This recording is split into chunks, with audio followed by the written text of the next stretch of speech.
యాదగిరిగుట్ట లక్ష్మీ నరసింహస్వామి దేవస్థాన నూతన ఈవో భాస్కర్ రావు భక్తుల ఇబ్బందులపై దృష్టి పెట్టారు.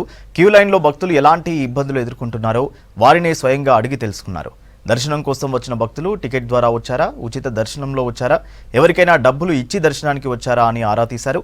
ఎండాకాలం కావడంతో తాగునీటితో పాటు అన్ని సౌకర్యాలు కల్పించాలని అధికారులను ఆదేశించారు ఈవో భాస్కర్ రావు.